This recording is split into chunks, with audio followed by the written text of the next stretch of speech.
Now, you might remember these two, Anne and John Darwin, the married couple from Hartlepool who went to prison after he faked his death in a supposed canoe accident while she cashed in on the insurance. Now, they even told their own sons that their father was dead. The crime is now being adapted into an ITV drama called The Thief, His Wife and The Canoe, with the story focusing on Anne's role. Bankruptcy?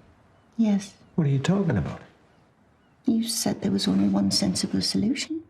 And there is, but it's not bankruptcy. Well, what on earth is it then? You're going to love this. Now, that's coming soon to ITV in April. But interestingly, now, she was sentenced to 6.5 years, which was actually 3 months longer than him. Do you think that we judge women more harshly when it comes to crimes? Depending on what the crimes are, but I think if the crimes are involving children, I hold my hand up and say, yeah, I do. Because when I read things like that, I don't know why I do this. Maybe it's just a mum and I just can't imagine anything being more important than my children, especially when it came to hurting them or, you know, making them sad or whatever. So I judged her more because I thought, how could she do that to her own children? Like, how could she lie like that and watch the devastation? So, yeah, I guess as a mother, I do. I always think, I agree, how can a yeah. mum do that? Because I judge her for being a mother.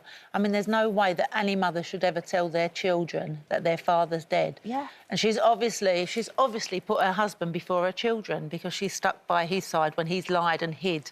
And told... Well, her argument in the court case was that he had coercive control over her. And, of course, that is now against the law, but it wasn't at the time. And it has to be said, actually, that the jury didn't agree with that version of events, which is why she got that sentence. But, you know, maybe now somebody might say, well, we do recognise coercive control, and maybe, you know, she felt pressurised to do that. I agree, because this was a new story for me. I was a lot younger when this first happened. Don't rub it. Yeah, come on now. So I was, you know... We remember it as if it was yesterday. So I was really shocked, and that was the first thing that I thought, well, how do we know that he didn't coerce her? And I founded an organisation called the Asian Woman Festival, and I know we sit here and think, how could you not know? But it happens a lot more than we think, and much more commonly to people. So what coercion does? Yeah, coercive control. And, you know, the jury rejected that it was marital coercion in the trial. So I think it would be looked at differently now. I mean, there are personalities, aren't there, that you meet in life where you think, well, yes, I can see that they would be... but, you know, somebody else, you would think, oh, come on. So I don't know, I guess they made a decision based on that. But, I mean, I must say, it's interesting what you say about mothers and stuff like that. So when I covered the Rose West trial, obviously her husband, Fred, was responsible for as many killings as she was, but he committed suicide before the case, so it was just her. But I do remember I judged her, you know, obviously within the context of them both being serial killers, I judged her more harshly because I felt women, the victims, got into the car because they saw a woman. Yeah.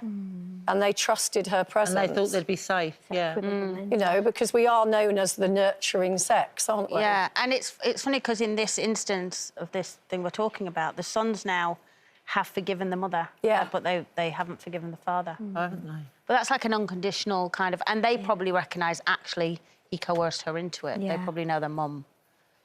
I mean, it was an... I really look forward to seeing that because it was a fascinating story because they both went off to Panama. Yeah. And then he came back and turned up at a police station and claimed to have amnesia. But all that time he'd been living, they had a bedsit next to their house with a secret door. I mean, it's and he'd been living in the bedsit. And then when the sons were going off to school or work or whatever, he would come through the door and live in the house with her and then...